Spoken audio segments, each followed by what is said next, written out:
Hello there. If you've found your way here, chances are you're going through something that is, well, it's one of the toughest things any parent could ever face. And I want you to know, this guide is here to offer a gentle, strategic way forward, based on what the experts say, for when it feels like your child's heart has been turned away from you. Let's just start right here. This quote. It's tough to read, isn't it?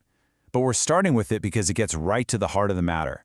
It shows the deep, deep confusion your child is probably feeling. They're stuck in the middle in this terrible loyalty bind. And the things they say, things that feel so personal, so cruel, they often come from that place of manipulated distress. Getting that, really getting that, is step one. So for this first part, we're going to put a name to what's happening. And look, giving this a label isn't about pointing fingers or assigning blame. Not at all. It's about getting your feet back on solid ground, reclaiming your sense of reality so you can start to heal and think strategically. Okay, so what is this really? The clinical term for it is parental alienation. And it's important to know this is a recognized thing. It's a specific process. This isn't just your kid being a moody teenager, and it's not a normal part of a custody battle. It's a campaign, sometimes deliberate, sometimes not, that turns a child against a parent who is, by all accounts, a good, loving parent. And just hearing that, knowing it's a real thing, can be such a relief. It means you're not crazy, and you are definitely not alone in this. This is so helpful because it shows you how this actually works. Alienation usually isn't one big blow-up. Experts often call it a slow drip of poison. It's a whole pattern of behaviors. The constant negative messages about you, the blocked calls, the way good memories suddenly seem to disappear. Seeing these tactics all listed out like this can be, well, incredibly validating. You start to see it's not just a bunch of random hurtful things happening. It's a pattern. It's a strategy. All right, let's move into the next phase. And I want you to really lean in here, because this is the absolute heart of everything we're talking about today. The way forward, the path to reconnecting, it demands a huge shift in how you approach this. We have to move from those gut emotional reactions to calm, thought-out, strategic responses. And this chart just lays it all out, doesn't it?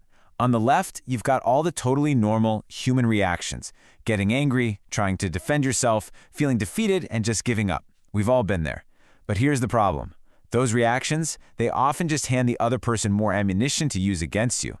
Now look at the right side. This is the strategic path, focusing on you, being present, patient. And let me be clear, this is not about pretending you don't have feelings. It's about channeling all that pain and energy into actions that can actually make a difference. And then this is the key. You have to remember this. You cannot control your ex. And right now you can't control what your child is saying or doing. It's a painful truth. The only thing you have real power over is yourself, your own health, your own actions, how you choose to respond. And the second you shift your focus to that, you pull yourself out of that feeling of helplessness and you step into a position of real strength. So, where do you even start? How do you begin to build a new path forward from here? This is where hope starts to come back into the picture. Because once you make that mental shift, there are real, practical things you can do. Let's get into the toolkit. Okay, so in this next part, we're getting super practical. No more theory. These are actual tools and principles you can start putting into practice, like today. Things that can help counteract the negativity and start laying the foundation to rebuild. One of the most powerful things you can do is to gently, and I mean gently, reactivate positive memories. See, the whole alienation process tries to erase your shared history. Your job is to bring it back, subtly. Maybe it's digging out old photos of a happy vacation, or suggesting an activity you two used to love. Just talking fondly about a specific good time. Every little bit is like a piece of evidence that fights against the negative story they're being told. It's a reminder to their heart of the bond you really have. Right. Let's think of these as your guiding principles. This is your foundation. Honestly, your best strategy is just to be the healthiest, best version of you that you can be. Be loving, be available, show up where you can. Focus on making new good memories, not just dwelling on the past. And this last one is so important. Find friends or support group who actually understand what you're going through. It makes a world of difference when you don't have to constantly explain the situation. Now, just as important as the do's are the don'ts. And this is where it gets really, really hard, because it is so tempting to call out what's happening, to tell your child they're being brainwashed. But the experts are unanimous on this. It almost always makes things worse. Why? Because it forces them to pick a side, to defend the other parent. It actually proves the story they're being told about you being the bad guy. Your job is to be the calm, safe harbor in the storm. And that means you cannot take the bait. And please, please hear me on this one. Your own well-being is absolutely critical. This isn't selfish. It is a core part of your strategy. Think of it this way. This is a marathon, not a sprint. You have to stay healthy, physically, emotionally, because you need to be strong for the long haul, and you need to be a whole person for them to come back to. All right, let's talk about a skill that is just vital in these situations. Trying to communicate with a high-conflict ex, or even with a child who's pulling away, it can feel like walking through a minefield. The goal is to learn how to respond with purpose instead of just reacting on pure emotion. So here's a fantastic tool for this. It's called the BIF response. It's an acronym, which makes it easy to remember when you're under pressure. BIF stands for brief. Keep it short and sweet. Informative. Just the facts. No opinions or accusations. Friendly. Keep the tone civil. Even just a simple thanks can work wonders. And firm. End the conversation. Don't leave it hanging open for another attack. Okay, let's look at a real-world example. You get a text like this. Now, we both know this message isn't actually about shoes, right? It's bait. It is designed to get a reaction out of you. It's packed with blame and insults. And your first totally normal impulse is probably to fire back and defend yourself. And look at the difference here. It's night and day.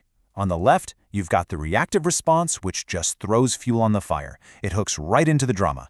But look at the BIF response on the right. It's calm, it's effective, it's brief, informative, friendly, and firm. It completely sidesteps the drama and solves the actual problem, which is the shoes. That is what strategic communication looks like. Okay, as we move into our last section, we have to talk about something really important, the timeline. This is not a quick fix. Reconnecting with your child means playing the long game. It's going to take persistence, a level of patience you probably didn't know you had, and a good dose of realistic hope. This is such a powerful concept for the long game. You're sending texts, birthday cards, little emails, and you get nothing back. Silence. It can feel like you're just screaming into the wind, but you're not. What you're actually doing is creating what some experts call a paper trail of love. It's a physical record of your unconditional love that's always been there. And one day, when they're older and start to question things, that trail will be there for them to find.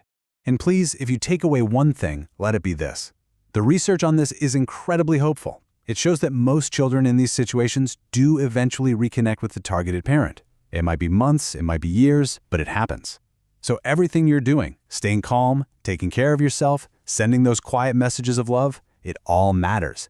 It's an investment in that future reunion. So what happens when that day comes? Because it very well might. When they reach out, the process is, well, it's delicate. The temptation to rehash the past, to say, I told you so, will be huge. But you have to resist. Your goal is connection, not correction. Just focus on the here and now. Be happy to see them. Help them save face. The prize isn't being right. The prize is having your child back. So we'll leave you with this thought. All of this difficult work, the self-care, the strategy, the patience, the heartache, it's not just about waiting for them to come back. It's about preparing. It's about you becoming that safe, healthy, and whole parent that they can return to. So the real question is this: when they're finally ready to look for you, who will they find? Thank you so much for your time.